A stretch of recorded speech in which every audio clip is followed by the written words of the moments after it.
My golden child brother blamed me for stealing money from the family business. My parents believed him and kicked me out. Years later, he got arrested for something illegal, and now my parents are begging me for help. My brother, who is 7 years older than me, has always been the favorite child, the perfect son every parent dreams of. But he wasn't really perfect. He was a fake and a manipulator who knew how to get his way. My parents never questioned him because they were charmed by his behavior. I'm a 36-year-old man working as an office executive in a legal firm. It's not a high-paying job, but it's a decent one, and I'm very grateful for it and the life I've built. If you knew my past, you'd find it hard to believe I could overcome such a difficult life and become successful. I come from a well-known family. My great-grandfather was one of the first drug manufacturers in the city. He had many children and grandchildren, so we have a big family. Now the manufacturing business is split into several parts, managed by my father, uncles, and many other cousins. My father inherited a medical warehouse that supplies medicines to retail chains and individual drugstores. In my generation, there are 2 brothers, my elder brother, who this story is about, and me, the younger one. My elder brother is a doctor, while I am just an office executive. I don't have any family business role or a medical degree, which my family wanted me to have. I don't hold any impressive degrees that would fit my family's expectations. I barely finished college, taking 5 years to complete a 3-year program. I wasn't very proud of that. I felt like a loser with zero self-esteem. While I'm not trying to make excuses for myself, it's true that my parents played a big part in my struggles. My elder brother has always been the golden child. He was a top student, won medals and trophies in academics and sports, and helped my dad at the warehouse even while he was still in school. He was seen as the perfect example of intelligence and goodness. Since he is 7 years older than me, by the time I understood what competition was, he had already set the bar so high that I didn't even try to compete. I knew I could never be as good as him, so I gave up before even trying. I was never jealous of my brother or had bad feelings toward him. We had a pretty normal and healthy relationship growing up. He was mostly busy with his studies, work, and friends. As you can imagine, growing up with a golden child like my brother meant I was constantly compared to him and mocked by my family, relatives, and even teachers at school. That's what happens when you go to the same school as your top-performing brother. I was an average student, unlike my brother, who was a top student. I wasn't good at sports either. I wasn't overweight, but I wasn't fit enough to be picked for the school team. I was mocked and ridiculed for being good at nothing. In that situation, I needed a way to cope, which I found in the company of the wrong crowd. I got involved in all sorts of mischievous activities in high school. Since I had access to prescription-free drugs, I became popular in this bad crowd. I used to supply stuff from my father's warehouse and got caught twice. I was severely punished and grounded by my parents. Stealing added another mark against me. I was officially declared the black sheep of the family. Instead of grounding me, if my parents had paid attention to what I was going through, my life might have turned out differently. After high school, my parents forced me to take a course in medicine, but I refused because I knew I wasn't good at studying. Instead, I chose to study accounting, which annoyed my parents. They looked down on me for choosing a less prestigious career. In my extended family, there are 11 doctors, as well as several nurses and other healthcare professionals. Anything below a nursing degree is considered lowly. My dad refused to pay for my education, so I had to take out a student loan. When I left for college, my dad told me he would only give me pocket money until I graduated, and after that, I'd be on my own to pay off my college debt. I said, cool. I wasn't motivated to prove myself. Instead, I hit rock bottom in college. I knew I wouldn't get much from my parents in the future. If there was a miracle, they might give me a small amount from their inheritance, but I was sure my golden brother would get the majority, so I decided to live my life to the fullest in college. I fell in with an even worse crowd, got into substance abuse, and took 5 years to complete a 3-year program. I didn't take any part-time jobs to help fund my education. Instead, I wasted my time on all sorts of bad activities. After college, I had no idea what to do with my life. I stayed in my delusional world for another 6 months until I was kicked out of the college dorm. I tried finding an office job, but I never succeeded in any interviews because of my poor skills and casual attitude. I lived in a shady, dingy apartment with a friend until he asked me to move out. Then I stayed on another friend's couch for a few more months. Things got worse when the bank started chasing me to repay my student loan. I didn't have money for a hamburger, so how was I supposed to pay off my debt? My dad had stopped sending me money a long time ago, so I was on my own. I took some odd jobs, but the money was so low that it barely kept me alive. I begged and borrowed time from bank officials until they sent 2 big collectors to my door.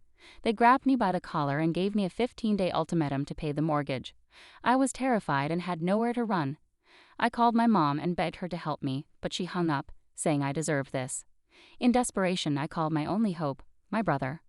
He was a successful doctor with his own clinic by then. When I asked for help, he said he needed time to think about it. I explained how urgent my situation was and promised to pay back the money as soon as possible. I knew I hadn't been responsible with money in the past, so if he had refused to help, I would have understood.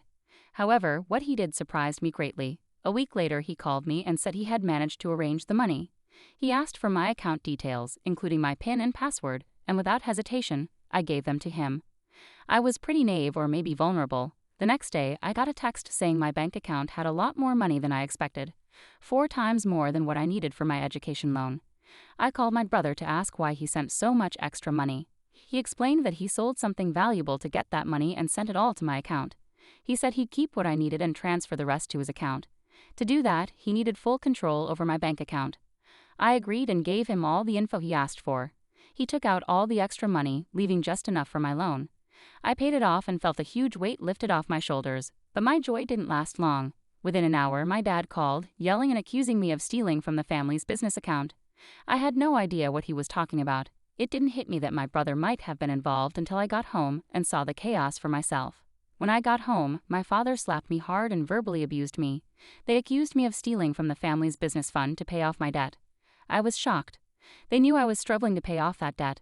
My dad noticed some suspicious activity in his business account, and when he checked with the bank, they said the money was transferred to my account.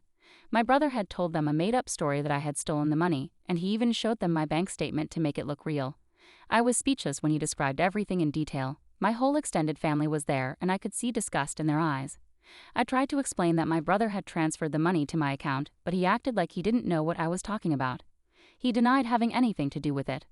I called the bank to find out where the money had come from, but they said it was from an untraceable private account. However, my dad's business account clearly showed that the money had been transferred to my account.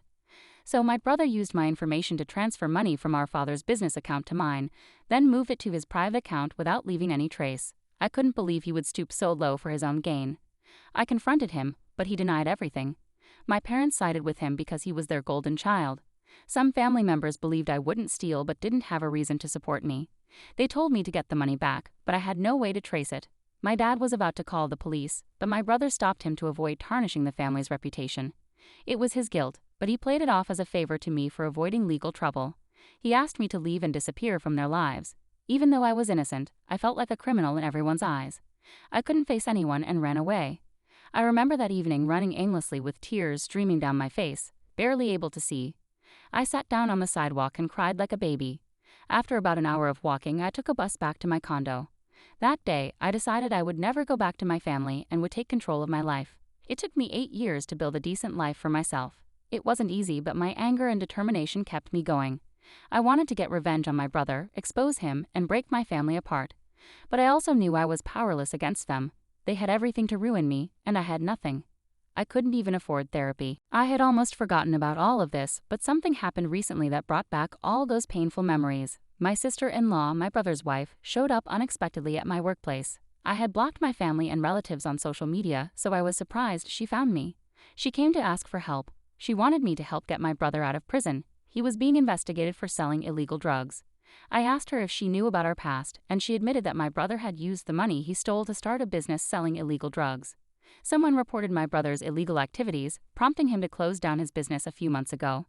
However, the police are still investigating, and it's likely he'll be arrested soon. When my sister-in-law came to me for help, I asked why she didn't turn to our family members, who could have helped. She explained that the police had shut down all of our father's warehouses, suspecting him of being involved with my brother's illegal business. Their bank accounts were frozen too. Our extended family and relatives were trying to distance themselves from the situation to avoid trouble. She came to me because I work in a legal firm and could arrange for an attorney to defend my brother. But I couldn't believe they thought I would help after everything he did to me. I refused to help and asked her to leave. The next day, my mom called, asking me to help for the sake of family unity. I couldn't help but laugh at her words. I confronted my mom, asking where her family unity was when I was treated poorly all those years. She told me to forget the past and focus on being together now. I found her words hypocritical and hung up on her, telling her not to call me again. However, she called me back an hour later and even left a voice message, calling me a baby and urging me to act like an adult. I don't plan to help them, but I also don't feel good about their troubles. I spent a long time planning to get back at them for how they treated me. Now that karma is catching up with them, I don't feel happy either. Update: The response to my post has been overwhelming. Thank you all for your empathy, it means a lot. Many of you said my brother and parents deserved what they got. Some called me a devil, but I've decided to use this situation to get back at them for how they humiliated me. When my mom called me again for help, I agreed to come home and discuss it. When I arrived, they were all kind and caring, but I made it clear I wasn't there for any nonsense. My brother had moved in with his wife and kids to my parents' house since his property was seized during the investigation. They all begged for my help. My brother cried and tried to hug me, but I pushed him away and told him to stay back. I reminded them how no one helped me when I needed it, and I was labeled a thief and thrown out of the house. My brother apologized with tears in his eyes, but I wasn't moved. I was tired of the drama, so I insisted that his apology and confession happen in front of everyone. My mom yelled at me, saying I was making a show of things at a difficult time.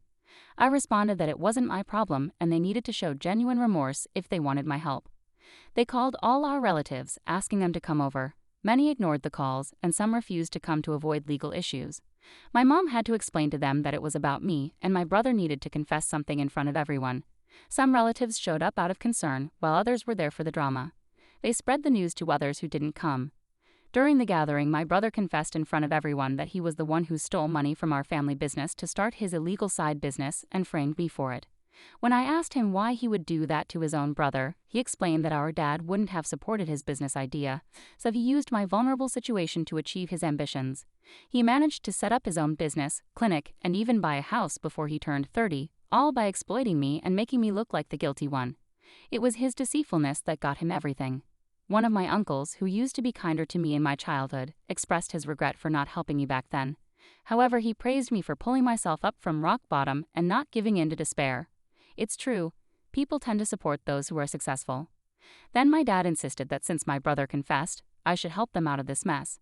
I agreed to ask someone from my law firm to represent them, but I made it clear that it wouldn't be for free. This angered my dad, who said they could hire any lawyer if they had the money. I responded with a simple good luck then. After all, why would I pay for my brother's attorney to save him from prison when he's the one who caused so much pain in my life? Dad got angry and said, "Forget it, Linda. I'll handle this on my own. We wasted enough time relying on him. How could we expect help from someone who's always been useless?" I replied, "At least I'm not a fraudster." Despite everything my brother did, they still had his back.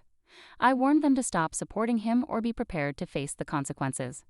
I left soon after. My work was done, and I had gotten my revenge. Maybe I could have helped my parents get out of this mess. But I was fed up seeing them support my brother after what he did.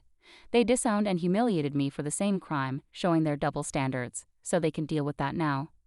After the big confrontation with my family, many of my cousins, uncles, and aunts reached out to apologize for not supporting me earlier. I told them it was okay. The lack of support when I needed it most was water under the bridge. They shared that my brother got arrested recently for making and selling drugs that aren't approved by the FDA. He's been sentenced to 8 years in prison, but his lawyer is trying to reduce the time. Although my dad hasn't been arrested, he's facing challenges. His warehouse was seized for months, halting everything. Health authorities are watching him closely, causing stress and disruptions. Legal troubles hurt businesses. Nobody wants to be linked with such activities. He's lost clients and suppliers due to this ordeal. Some relatives mentioned that my parents have visibly aged in the past few months, regretting their blind trust in my brother. However, they still haven't acknowledged or regretted their actions towards me. I told them it's okay. I don't need their acknowledgement now. My dad's closest brother shared that my parents are considering selling everything and moving to a quieter area, away from judgmental neighbors and relatives. My sister-in-law has moved in with her parents since my brother's arrest. While I don't feel ecstatic about it all, I'm relieved that the truth came out and justice is being served. Now on to the next chapter, story 2. I caught my college girlfriend cheating with frat guys at a party. I reported it to her sorority and she was expelled. I met my girlfriend during our first week at university. We hit it off right away and spent a lot of time together. We even went to a dance together and ended up losing our virginity to each other that night. It was a bit embarrassing but also special. We dated for 2 years in college and I really cared about her. However, we weren't thinking about marriage or anything serious. Our university had fraternities and sororities, but I wasn't interested in joining them. My girlfriend, though, had always wanted to join a specific sorority since high school. She rushed and got into the sorority she dreamed of. I was happy for her, but I didn't like the idea of her being part of it. This sorority was full of people who seemed the same to me, like clones of each other. My girlfriend's schedule became packed with sorority activities and schoolwork, leaving little time for us to spend together. She attended parties, fundraisers, and campus events organized by her sorority, and we hardly communicated like before. We managed to have lunch one day, and I expressed my concerns to her. She assured me it was temporary, and that things would go back to normal once she settled into the sorority. She didn't want to break up. During our lunch, she shared some of the strict rules the sorority had.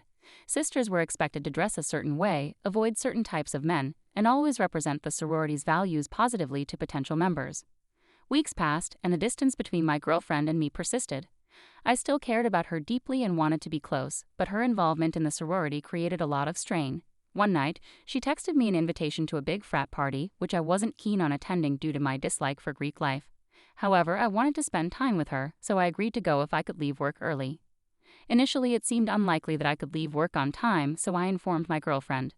But later, the event I was assisting with on campus ended early because the movie showing didn't hold everyone's interest.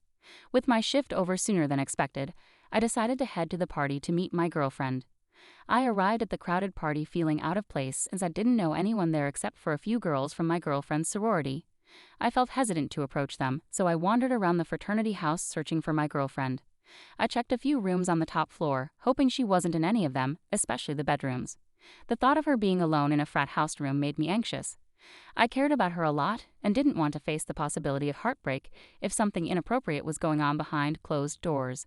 I walked into a room at the party and found my girlfriend with two other guys, topless, about to have sex. I was shocked and stood there for a moment before one of the guys noticed me and yelled at me to leave. My girlfriend saw me, rushed to talk to me, but I couldn't face her. I left the frat house without saying anything and ignored her calls and messages. I felt hurt and betrayed by what I saw. While part of me had sensed something was off, I had hoped it wasn't true. Our relationship had been distant lately, and deep down, I knew it wouldn't last, but discovering her infidelity was painful. The next morning, I texted her, ending our relationship and blocking her number. I didn't want to hear her explanations because nothing could justify her actions. I felt hurt and spent a few days feeling down before trying to move on.